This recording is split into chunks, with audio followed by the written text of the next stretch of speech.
Hello, I hope all is progressing well. Welcome to I Don't Know, We Can Talk About It, where we discuss myriads of topics civilly, reasonably, and responsibly.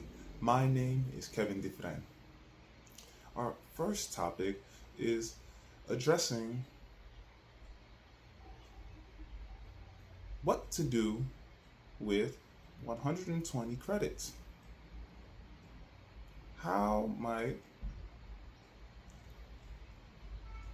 the educational system, considering 120 credits as a graduation requirement, receive adjustment so as to be more affordable,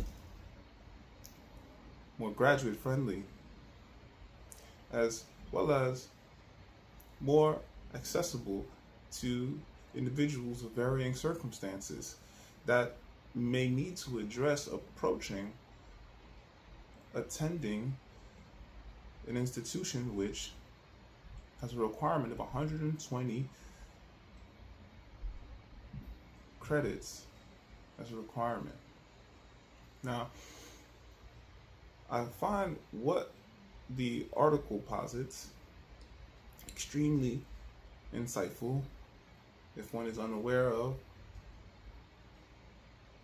the Carnegie units. One may approach understanding how the units tie in with professorship, how units tie in with the measurement of currency, the time, which really affects how individuals approach even thinking about higher education, let alone education prior. So I think acknowledging the advising of the article is sound. Even considering individuals may graduate quicker on a time scale, the unit requirement is what may bring a challenge financially to an individual. Adjusting units, adjusting credit requirements may allow for individuals as well as institutions to varyingly assess how to approach what one is learning with how one is connecting what one is learning. So there are instances of the unit system in application, not to say this is a foreign idea, more so a novel idea than a foreign one, though one must find an educational environment which caters to the reality of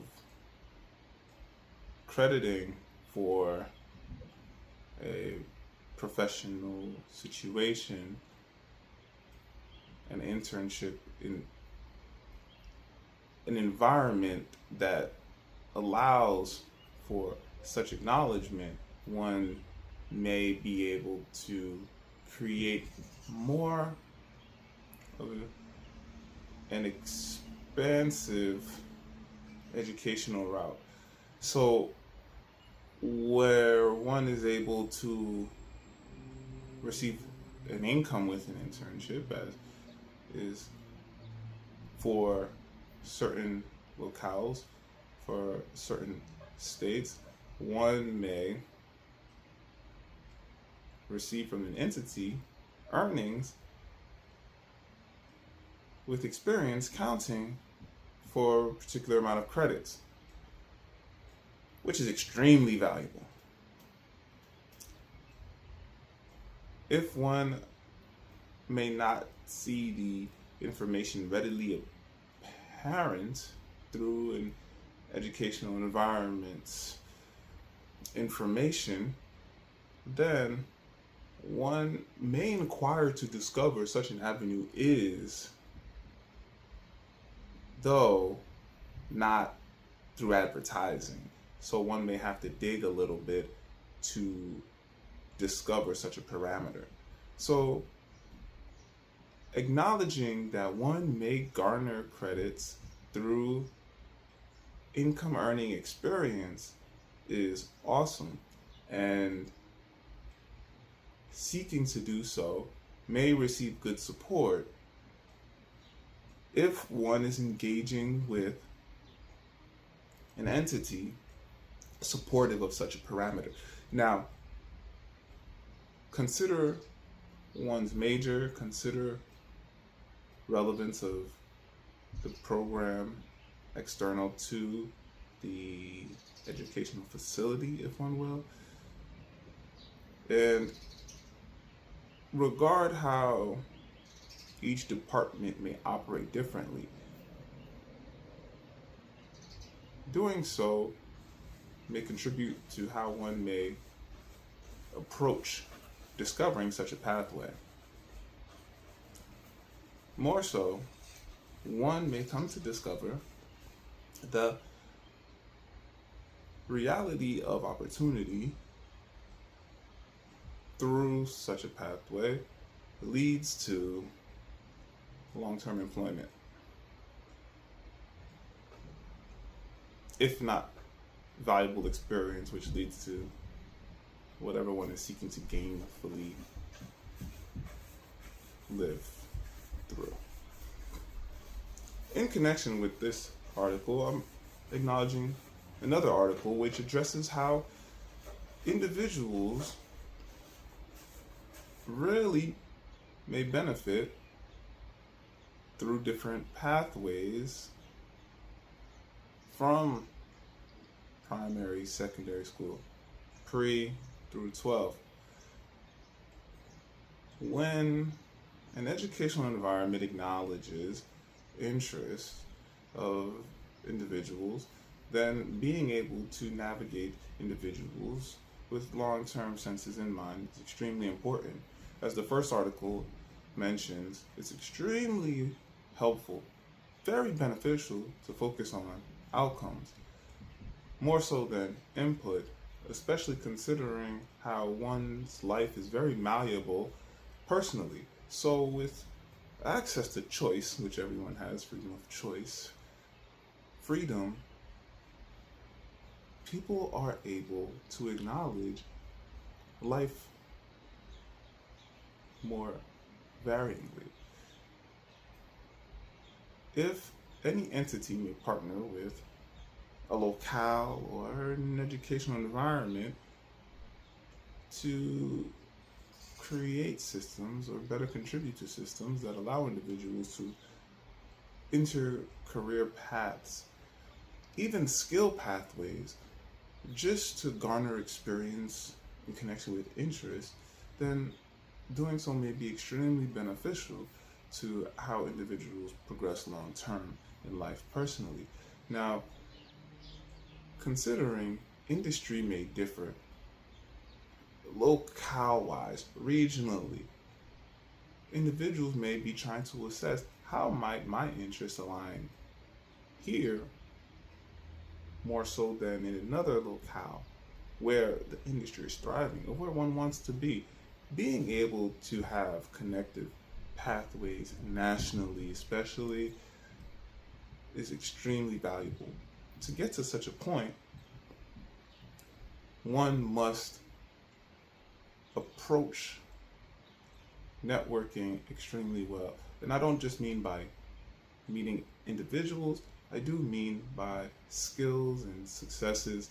Example, if an individual wins a huge tournament, the network is going to be extremely different, and one may be able to navigate more so to a location of which that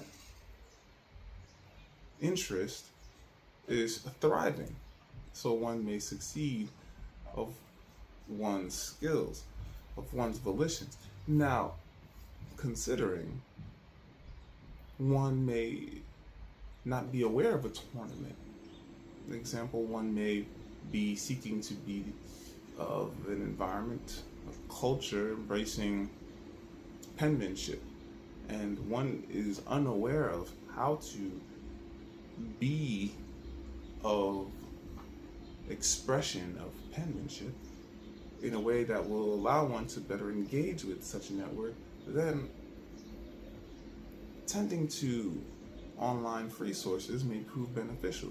Where are penmanship situations online where individuals are able to network of skills and re-engage physically with possibilities of relocating, navigating one's life to address how one may thrive with penmanship beyond from where one is,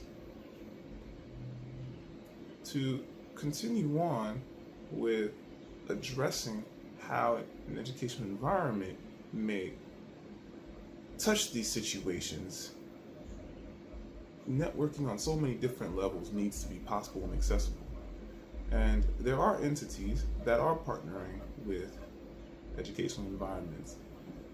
Another reality is awareness of industry is not top of mind. One may have great interest in an area that one is not even aware of. Until one becomes aware of the area, then one may find interest thriving, as well as value in what may be local that is now apparent.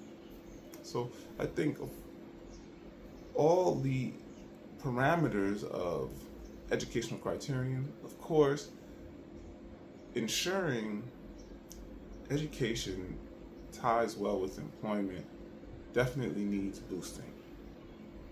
The natural idea of education makes the natural idea of the connection seem present, apparent, readily available.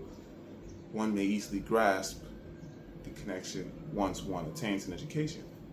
There are very, very different connections that need to be more apparent practically, so individuals are of not just the idea, though, the reality. So when individuals engage with how to succeed, especially if one's interest may not necessarily be in alignment with higher education, especially if one may be extremely successful outside of the educational atmosphere after one obtains a high school diploma or GED, especially if one simply wants to navigate experiencing differently before even considering higher education at a particular level, perhaps every so often completing a certain amount within a span of a certain amount of years. Having such catering will really allow for a greater broadening and deepening of what possibilities are of educational atmospheres in connection with the environments educational atmospheres connect to. All right, we're gonna make some origami.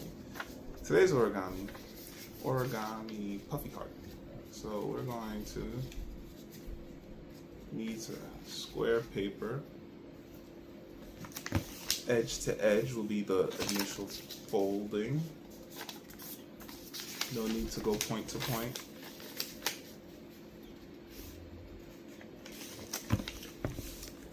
Excuse me, we're going to resume our origami after my phone falls. So we have our edge to edge fold. We're going to fold the bottom up a little bit. Just a rectangle here. Then we're going to fold the top down here. Next, I'm going to refer to the instructions, which one may find via the YouTube video in the description. So we're going to take the folding, we're going to fold up here and actually consider making the fold directly at the bottom of the rectangle. Okay. so that there is no overlap. And we're just gonna fold up.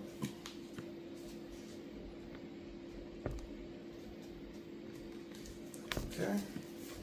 Each corner here we're gonna fold up. Next, we're gonna fold it a triangle down. So we're gonna have a triangle siding.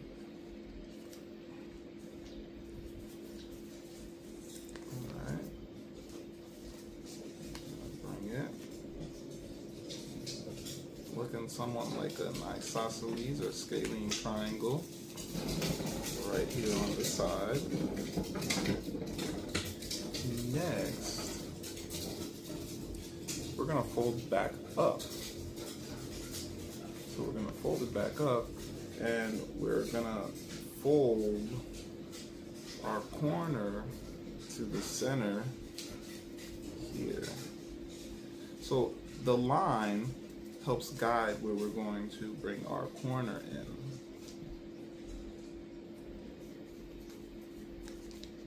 Alright. What we're gonna do next is we're actually gonna proceed with a tucking in. So we're gonna open in this area here, and we're just gonna tuck in this area. As you can see, so I'm just tucking it in. And I'll show it to you from another angle here. So what we're gonna do here is we're just gonna take in this group of flaps, and we're just gonna open up right inside here. So this little wing here has a little pocket. That's what we create from that initial fold from this area. We create ourselves a wing that has a pocket access, and then we're just gonna take this corn flaps here and just take them in. So we have these corner flaps in, take them in. Okay. Next, you'll see this is how one side looks and this is the other side. Very well put together. We're gonna have some opportunity, as is the case with origami, to form the origami how you so choose. So I'm just gonna fold in, as the instructions say, to give a little bit of a rounder heart, these little corners.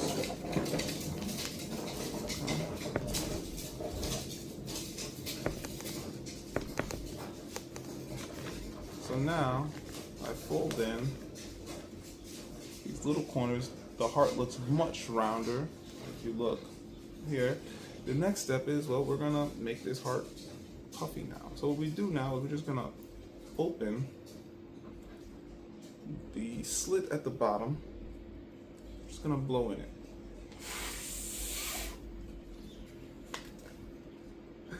And voila, you have a puffy heart.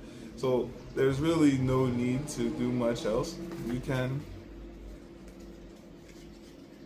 add the pencil here if you like. You can create the decoration how you so choose, and voila. Ta-da!